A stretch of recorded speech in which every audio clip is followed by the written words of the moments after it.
Here in the desert, money doesn't talk, it shouts. Here, people demand the best out of life, and they want it now. Fast cars, great beaches, jet skis, fabulous architecture, and some quirky sports.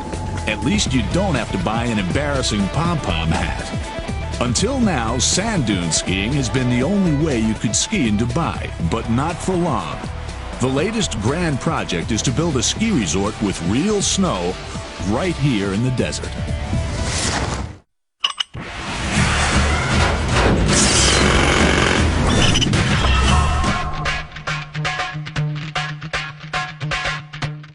The kings of construction will turn the dream of making snow in the desert into reality. Chief Executive Phil Taylor, he has to deliver the biggest and best indoor ski resort in the world and do it on time and on budget. Head of construction, Tim Kelly, he's responsible for building the world's largest real snow ski dome in the world's unlikeliest location. Long-suffering production director Stuart Ingram, the troubleshooter. He's paid by the owners to protect their interests. He has to watch the calendar and count the pennies. Uncompromising engineer Malcolm Clulow. He's cracked the secret of making real powder snow artificially, but he's never had to do it in a baking hot desert.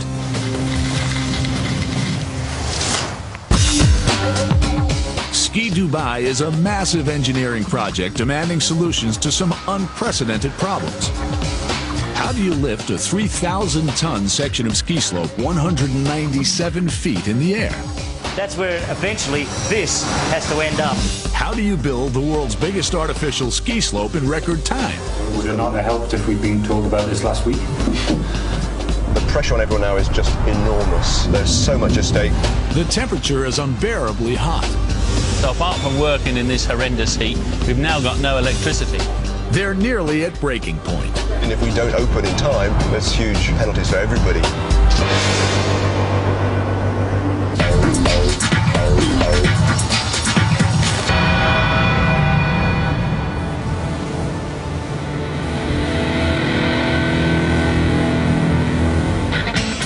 This is the land of bling. Even though Dubai's oil is running out, its economy is booming. Dubai's rulers have encouraged the development of tourism. Tourists love to shop, and Dubai is the shopping mall capital of the Gulf. But how do you make your mall stand out from the others?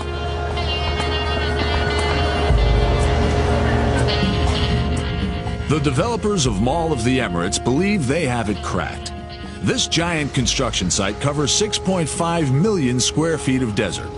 It'll offer 2 luxury hotels of 900 rooms, car parking for 7,000 cars, a 14-screen cinema, and this, Ski Dubai.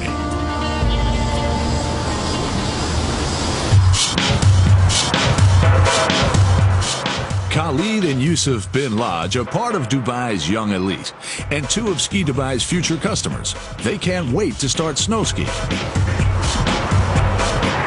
kind of ironic we're in the middle of the desert and we're building a ski slope, but it'll finally give people who live here, like me, an opportunity to go skiing without traveling to Switzerland or something, you know? Like I've never seen snow. But building a snow dome in a desert requires some very complicated technology. To keep the snow from melting, they've built a massive, sophisticated cooling system, a labyrinth of pipes filled with chemicals. But there's a problem. The chemicals are highly toxic. One of them, ammonia, is lethal. It's a very efficient refrigerant, but it can be explosive in certain concentrations. You have to take measures, A, to stop it leaking into the environment, and B, if it does leak into the environment, you limit that leak.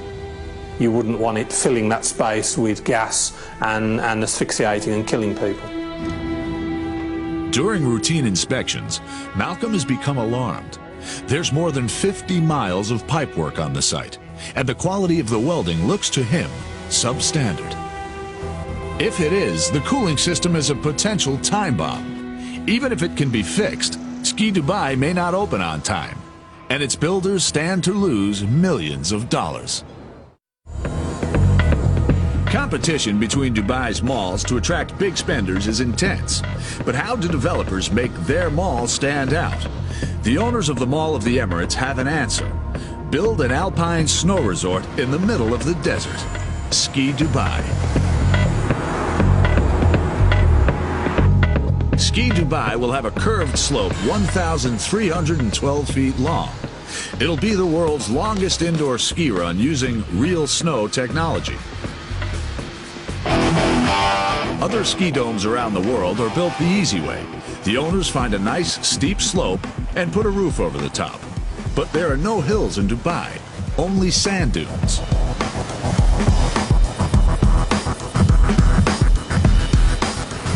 So Ski Dubai is being built on stilts over the world's largest shopping mall outside North America, the third biggest in the world. But how do you recreate real mountain snow in an artificial indoor environment? Inventor Malcolm Clulow has cracked nature's code. And here's the proof. This is Xscape Snow Dome in Milton Keynes, UK, one of the world's best indoor ski slopes. Malcolm's groundbreaking technology has produced this snow. We wanted to make real snow, but real snow grows in flight through the atmosphere and forms a crystal shape that you can recognise against a chart of different snow crystals. And there are more than 250 different kinds of snow. The Eskimos, in fact, have got more than 200 names for snow. In Milton Keynes, Malcolm's technology has been producing perfect powder snow for 5 years. This snow forms complex crystals in flight, just like the real thing. The flakes look, feel, and taste just like alpine snow.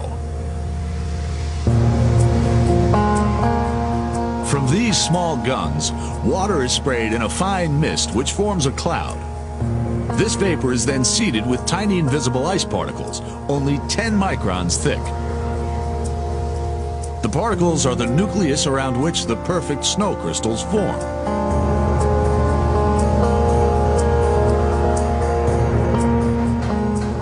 To keep the dome's 270,000 square feet at the right temperature, you need 10 megawatts of cooling capacity, with 24 coolers suspended from the ceiling. Temperatures inside Ski Dubai will be a constant 28 degrees Fahrenheit for skiing and 21 for snowmaking. And it all comes with a guarantee that 8 inches of fresh powder will fall every night. That's around 30 tons. The area of snow in here is equivalent to 3 football pitches, if that gives you an idea of the size of this, the space that we've created. We needed it completely column-free, which is how you end up with this 80-metre span, which is phenomenal as a size. And one of the things that I hope you can sort of quite see from here is this isn't a flat gradient or a level slope. This has got all variation of cambers, really aimed at making it feel like a real mountain would be. Ski Dubai will have 5 different slope gradients, including the world's first indoor black run. When covered with snow, this area of the slope will be 45 degrees. That's steep enough to force the most experienced skier into making jump turns. But with a run this steep, if you want to avoid a disaster, you need to come up with some novel engineering solutions. Just to this side, you can see one of our black runs, and it's actually being built in steps. And the reason is that if we don't build it in steps, the fear is that we'd actually have an avalanche with the snow sliding down the whole of the piste. So really trying to be very careful, because when you're building at these gradients, you've got to consider factors like that. It's an example of how we're innovating the engineering of ski centres and indoor ski centres all the time. These problems are an engineer's nightmare and dream. Head of construction Tim Kelly is a man who takes pride in his work. This is a work of art, this. I mean, I just feel really, really sad that they're going to cover up all the Safut. You're never going to see it, but just all the radial booms, the way it all comes together, the view you see of this, and the expanse of this volume. To me, this is unique, this.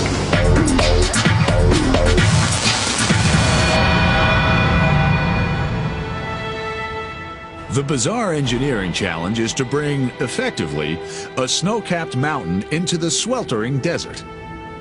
To make the snow and to keep it from melting, you need miles of pipes filled with dangerous chemicals. Given the risks, the authorities insist on the highest quality of materials and workmanship. Selection of pipe materials, selection of valves, selection of everything within the ammonia system, including the grade of welding that's applied on site. Ammonia, an extremely hazardous toxic chemical, is the main refrigerant. But during routine inspections, Malcolm has become alarmed that the ammonia cooling system may be unsafe. Because this refrigerant is explosive and is toxic, someone could get killed. If the safety of Ski Dubai's cooling system is in doubt, then the project cannot move forward. Malcolm Clulow is most concerned about the quality of the welding. See, that's where we're going to have considerable problems, if that's a repair, which it looks as if it might be. Yeah. This is such a big problem, you know, there's so many welds close together. Yeah. It's even rusting on the weld, which is never a good sign either. Yeah. You almost get to a point where strip it out and start again is the most practical. As part of their agreement, the contractors have to test 10% of the welds using non-destructive methods, meaning either X-rays or ultrasonic imaging. They chose to do an X-ray test, and you can see whether you get full fusion, whether you get any what's called inclusions, which would be oxides or dirt particles that have gotten into the weld in the process. And normally you would allow up to 10% of the 10% as a failure rate. Anything over that, and you increase the non-destructive test to 100%, because what it's telling you is that the welders are not up to the job. The results alarm the senior engineers. What we found was we got 40% failure of the 10%, which is huge. Look at the rust on the inside of the pipe as well. The welding inspector gives his verdict. How much of that, Roger, would be caused by the prep and how much by the fusion weld? The lack of fusion and lack of penetration that you're getting, I think, now is a welding defect based on welding or fit-up.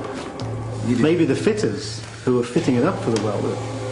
Mismatch in size is a problem. Yeah. You know, fitter is an art to get it ready for the welder. Yeah.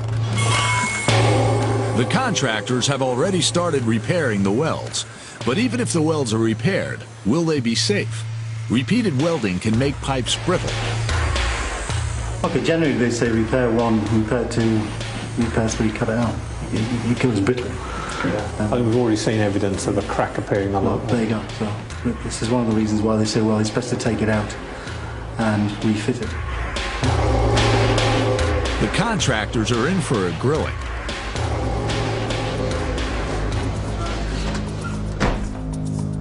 In the meeting, the contractor agrees to X-ray test every weld and repair, and then retest any failures in the ammonia plant.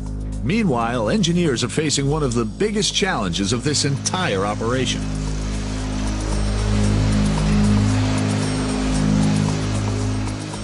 Their task is to lift a 3,000-ton section of ski slope 200 feet in the air.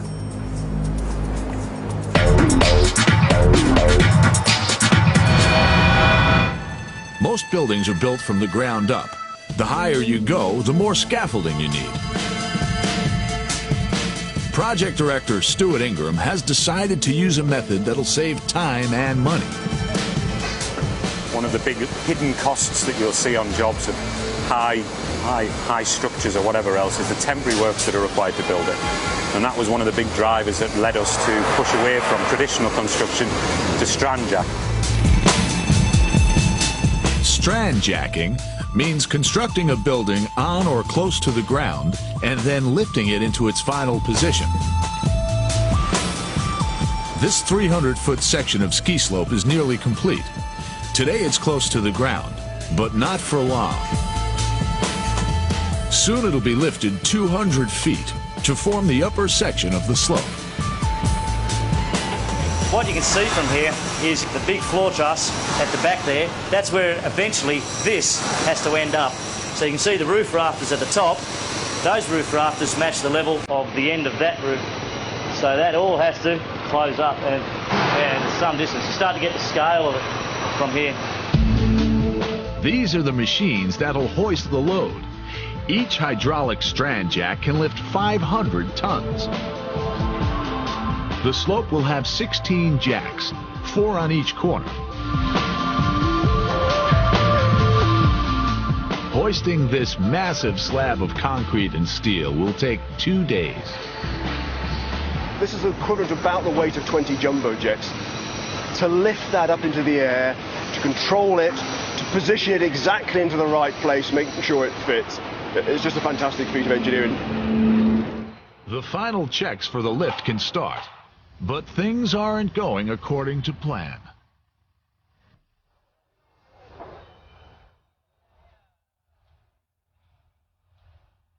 Tim has returned to his office. He's concerned that the weather is deteriorating. Should he call the operation off? On the weather forecast here, I don't know if you can see it. You can see here the wind speed in knots. And what we have here, which is concerning to us, is that sometime in the afternoon this evening is a peak before it starts to ease. The wind, the effect of the wind on the structure is something we've always been debating. It's something we've been nervous about. Yeah. You don't want something that heavy uncontrolled. You know, you're talking about 3,000 tonnes on an end of a rope. You know, once it starts to swing, basically the thing will start moving like a pendulum. You can't stop it. You can't stop it. So decision is? Decision is tomorrow morning? Tomorrow morning, first thing. The strong winds arrive and a sandstorm develops. In Dubai, a sandstorm can last 5 days. Obviously very disappointed the lift hasn't gone ahead today, but that's better to be on the safe side, and it's far better that we heed the warnings of the weather forecasters and the engineers, and obviously call it for tomorrow now. But disappointing.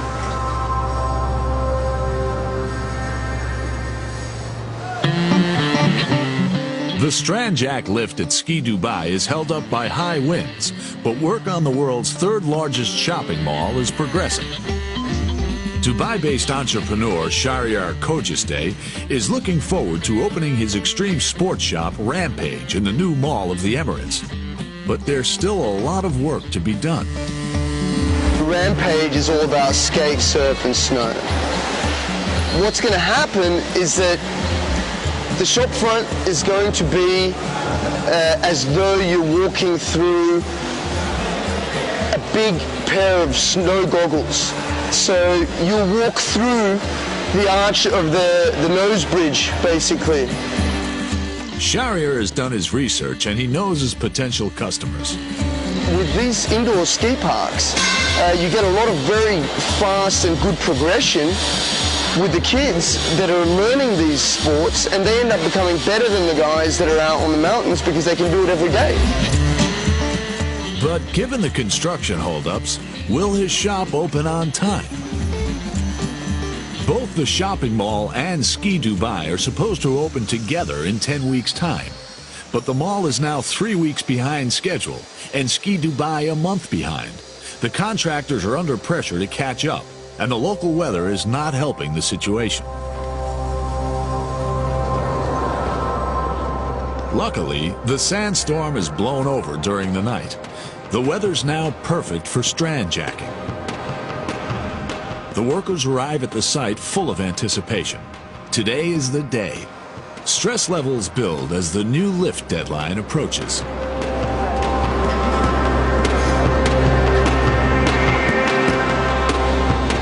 When you look at it now, it's not a breath. It's great. It's a huge difference. Everyone's really looking forward to it, I tell you. They're really looking forward to it.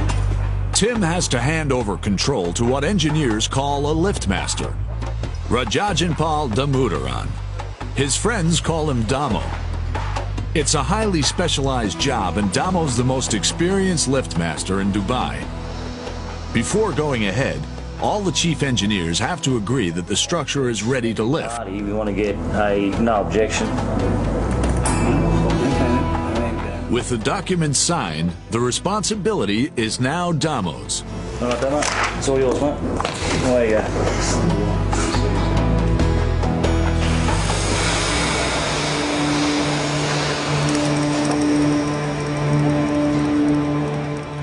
Most of the lift engineers are Hindu, and to placate the gods, they hold a religious ceremony before the lift can begin.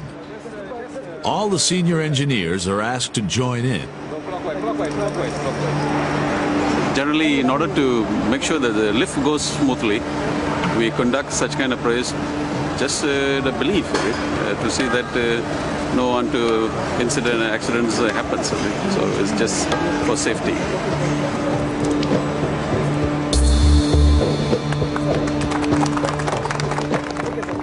The head of construction, Tim Kelly, is also feeling anxious. There's a lot of things that can go wrong, and down the worst things is it could fall. After hours of anxious anticipation, the lift starts. Okay, 4 and 5? 4 on plus and 4.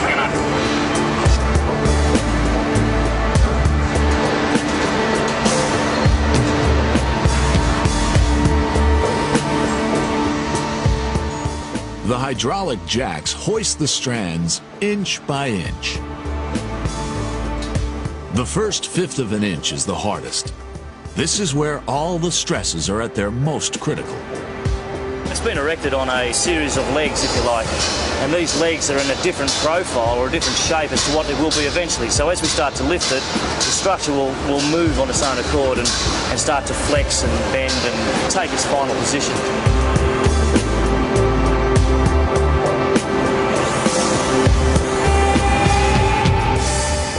The ends lift first. The rigid concrete and steel structure bends and sags slightly in the middle, so the center is last to rise up. Now the structure begins to make long, low groans. This is the slope flexing as it lifts off its supports. That's part of what we're looking for. We're trying to hear what the structure does. It almost tells you what's going on. Good noise is a sort of a squeak type, so sort of stretching thing. Bad noise is a crack. You hear a bloody bad thump, then. The operation is going to plan, and the structure clears its supports. Then there's a problem. The Strandjack computer system suddenly crashes. The system regulates the jacks so that the structure stays level. If the lift is uneven, the 3,000-ton section will twist, buckle, and collapse.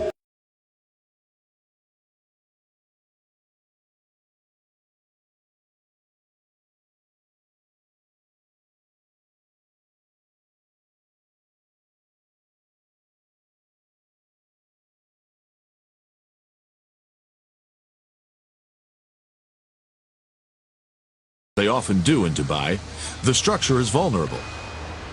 The massive surface area could become a huge sail swaying in the gusts and smash the Strandjack towers.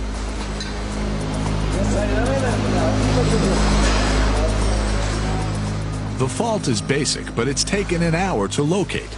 A vital power cable has failed. Relieved, Damo restarts the lift.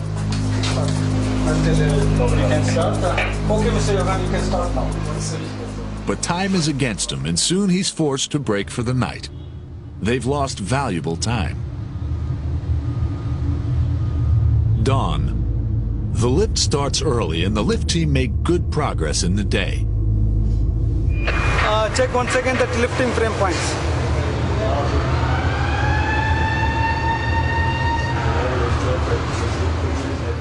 But at 5:30 in the afternoon,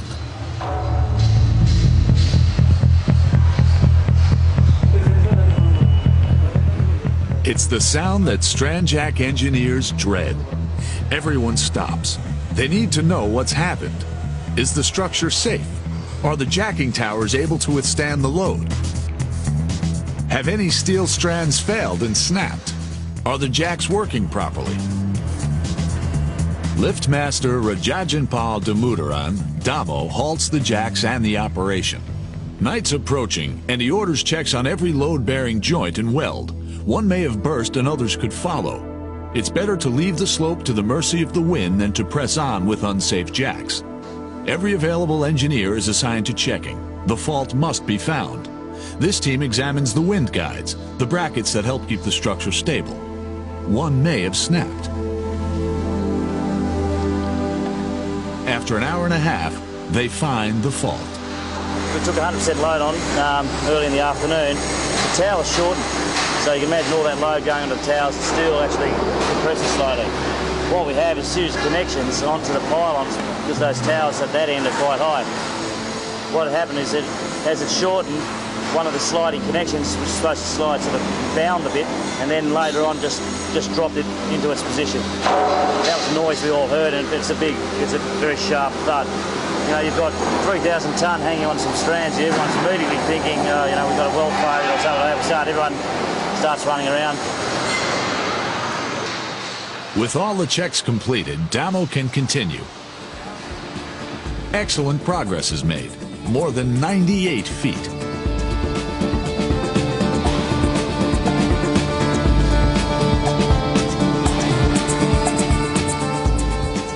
The final fractions of an inch are critical. Every strand must be at exactly the right level. There is no margin for error.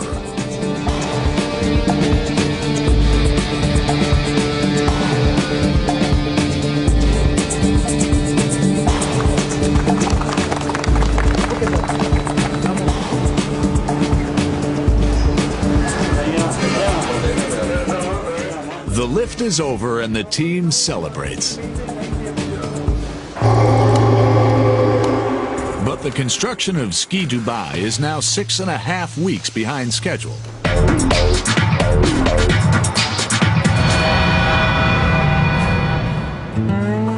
The next phase of construction. Production director Stuart Ingram's day begins badly. The drag lift ramp that will haul skiers to the top of the Black Run is too steep and too short. This ramp was difficult and expensive to secure to the cladded walls. Now Stuart has to tear it down and rebuild it.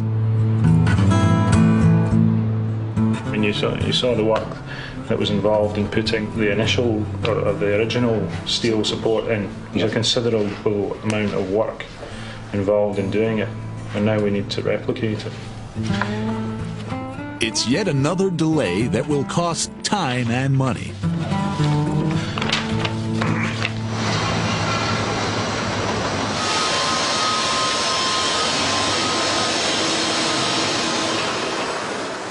The July temperature has risen to an unbearable 127.4 degrees Fahrenheit. It's not just the engineers who are behind schedule. The interior designers are too. They're carving artificial rock out of concrete, but it's setting fast. Then, without warning, the power shuts down. The carver's tools are now useless and work has to stop. The problem we've got right now is, you know, one of the phases has gone down with the power. So apart from working in this horrendous heat, we've now got no electricity. So the danger is that all the material you've sprayed on the wall is all now going to go off before we can start carving. Putting more people on the job isn't an option. It's a huge problem because the work that we do is an art. You know, we've got artists carving in wet cement, and you cannot get more artists. You can't go to the market and say, give me 10 more artists. You've only got the team that we have. So it's an extremely difficult thing to catch up time.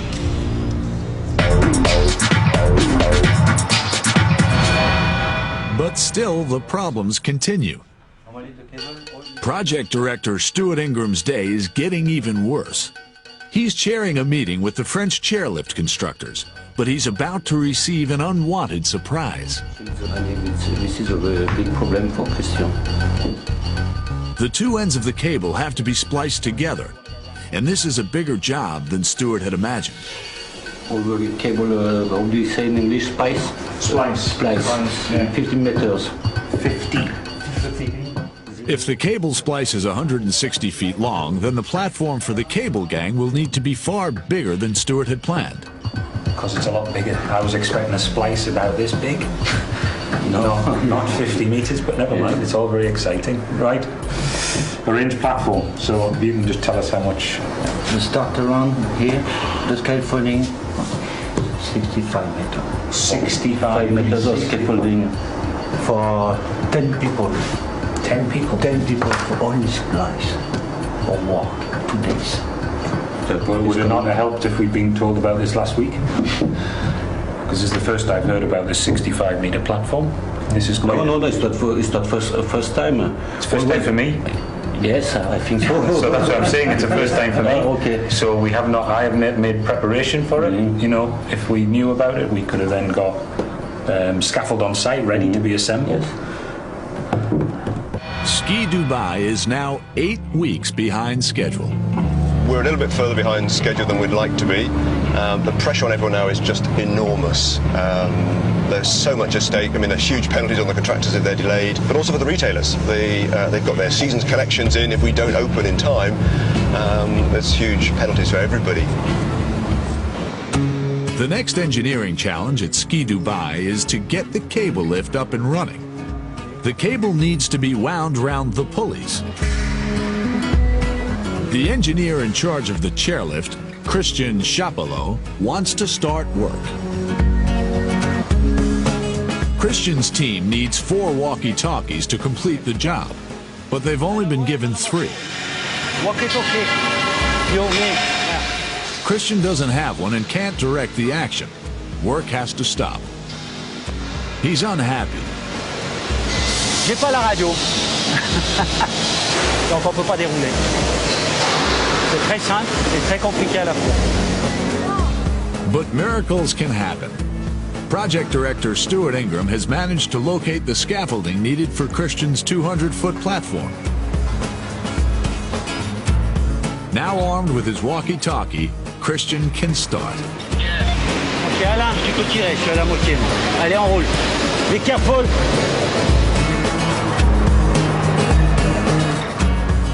But Christian's not happy for long.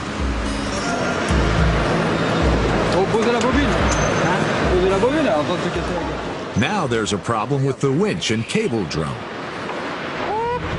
The clamps supporting the drum are too small. The drum is now unstable, and if they carry on, it'll topple over. Christian has had enough. C'est fini. On n'a plus qu'à braquer, donc pose les freins. Moi, je vais remettre en circulant. Ben, c'est une petite heure, plus 20 minutes, plus 6, ça va nous prendre. On va finir au départ, on avait dit 6 heures. On va arriver à 1 journée et demie bientôt. Si ça continue comme ça. C'est la vie. All these problems mean that Ski Dubai is now even further behind schedule. The teams of instructors and support staff have arrived to find a ski resort with no snow. For the first week, there's much to do. All the skis, helmets, boots, and poles have to be prepared and sorted. In their second week, 2 of the snowboard instructors decide if they can't ski on snow, then sand will just have to do. And Dubai has lots of sand. Desert is awesome. There's no way to describe it. You've got to be here to appreciate it, really. It's like nothing I've ever seen before.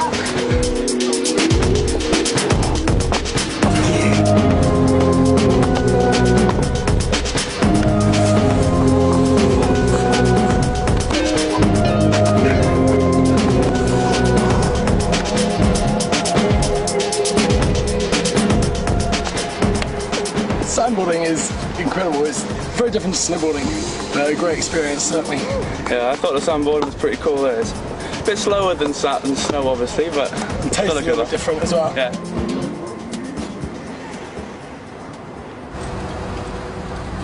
Back at Ski Dubai, the welding for the cooling system has become an issue once again.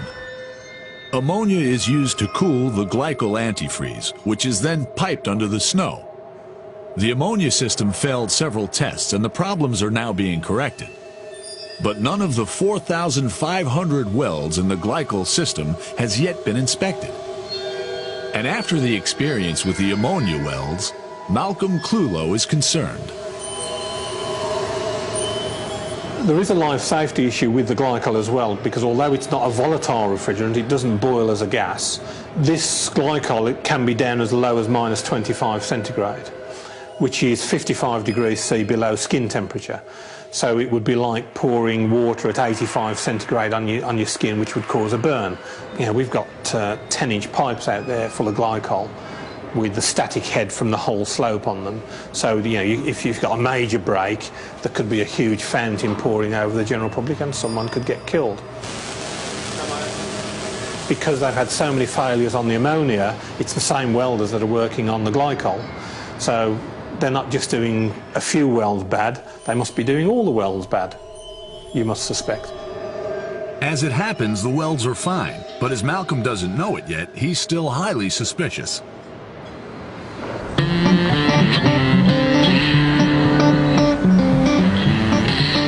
Meanwhile, the shopping mall is a month behind schedule, but 160 stores are opening tomorrow.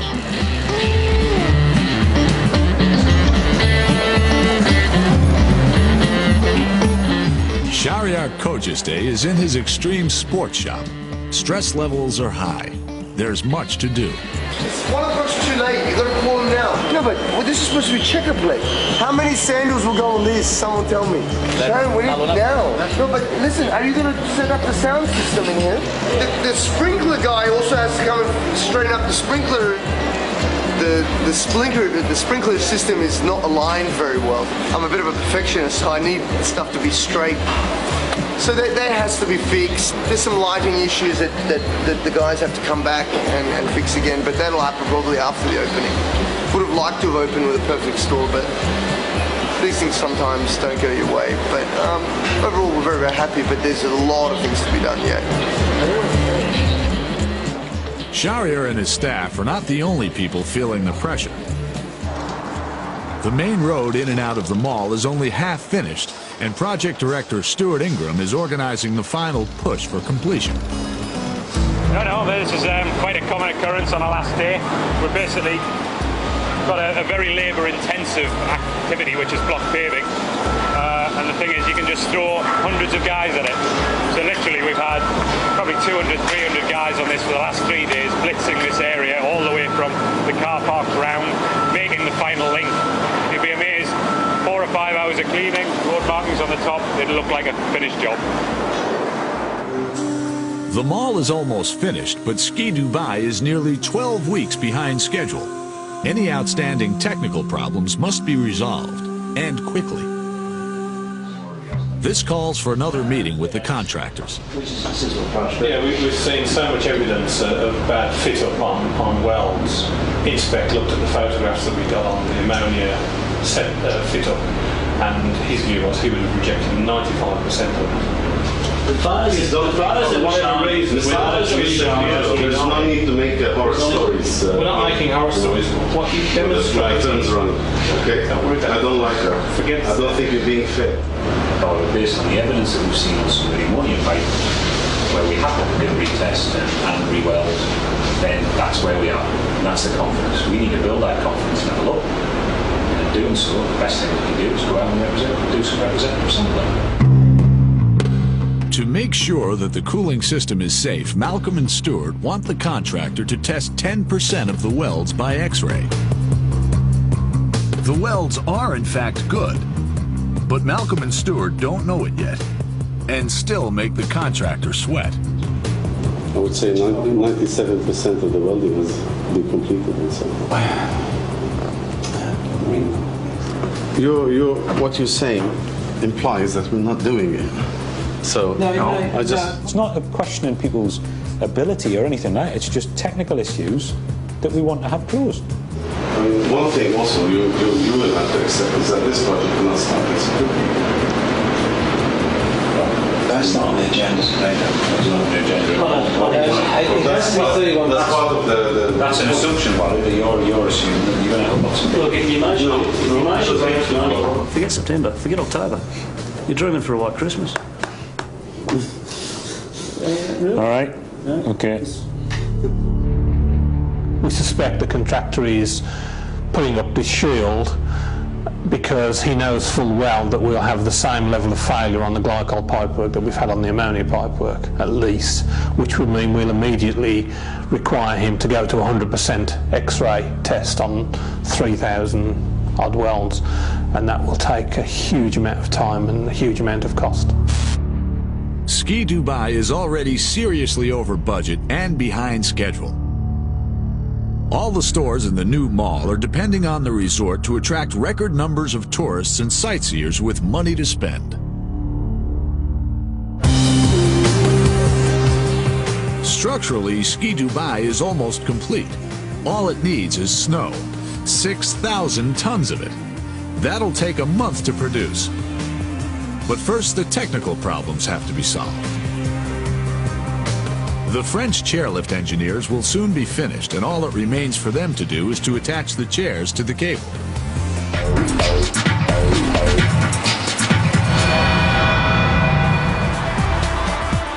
The shopping mall has to open without Ski Dubai. The owners have decided that it'll be a low-key affair and save the big celebration for when Ski Dubai opens. But Shahryar Khujeste wants some of his best future customers to open his new store, and a formal ribbon-cutting ceremony just isn't their style.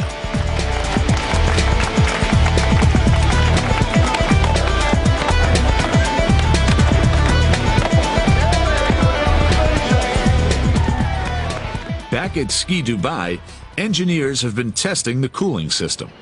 We've had our share of challenges, particularly on the technical side. The systems have been tested on, off, switch them off, make more adjustments. Checking the welding, we've done considerable testing, pressure testing, vacuum testing on the welding, so we can be absolutely certain. This is not the kind of thing that once it's fully operational, you just switch it off, melt down 6,000 tons of snow and make a few adjustments. We have to be absolutely perfect when we go sub-zero. And we're ready, we're at that stage now. Finally, all the technical problems at Ski Dubai are solved. It's 3 months late, but snow has finally started to fall in the desert.